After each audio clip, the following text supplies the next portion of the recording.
What do we mean when we say something is complex? According to the Oxford Dictionary, something that is complex consists of many different and connected parts, and thus is not easy to analyse or understand. Many situations and problems we face in the world today are complex. They are made up of many different and connected parts, and they are difficult to analyse or understand. Complex behaviour that arises through the interaction of multiple variables over time has been called natural or dynamic complexity. These situations are often characterised by a lack of information and an incomplete understanding about how reality works. Situations of dynamic complexity are ones of constant change, where outcomes are difficult, if not impossible, to predict. We've all seen situations where something is increasing, decreasing, slowing after a period of strong growth, or fluctuating, and you're not too sure why.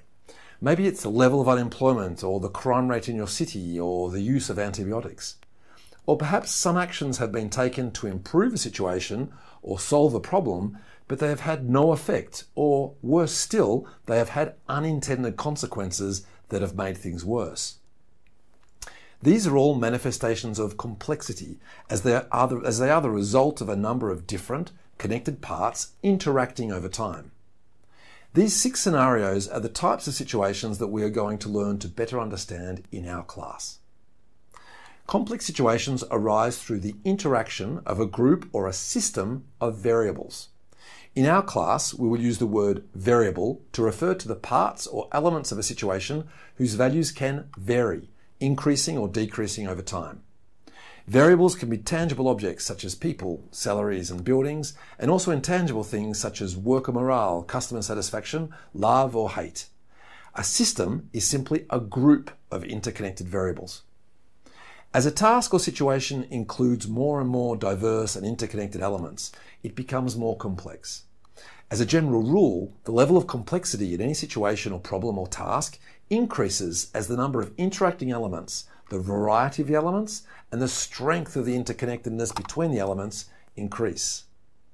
Today, some of the major and most urgent problems we face, such as homelessness, drug addiction, poverty, disease, income inequalities, terrorism, decaying infrastructure and environmental threats, involve so many interrelated and heterogeneous parts that they have been called messes, swamps, or wicked problems.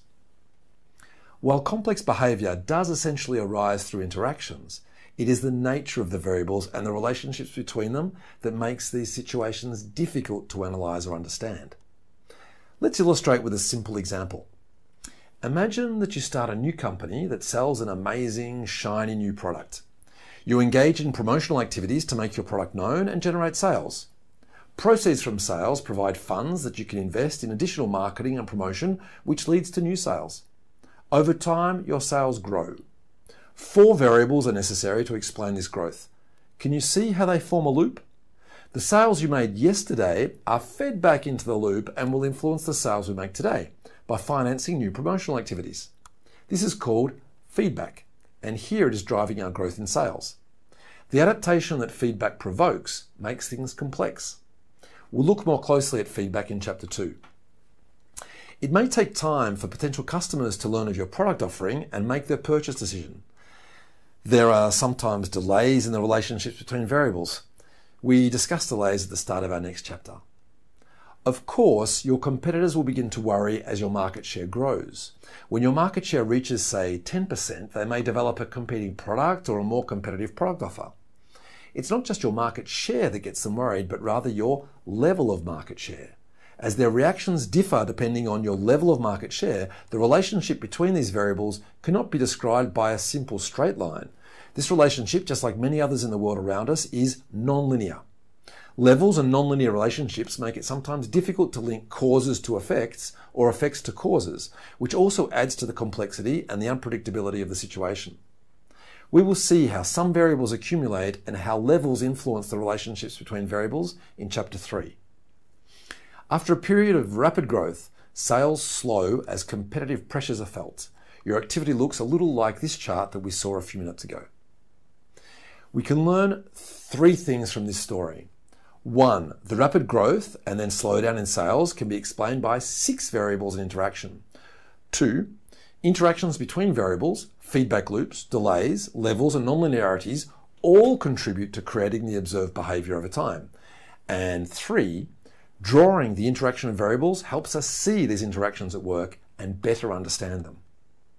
We will learn more about the power of feedback, delays, levels, and nonlinearities in the following chapters, and we will learn different techniques to model complex situations.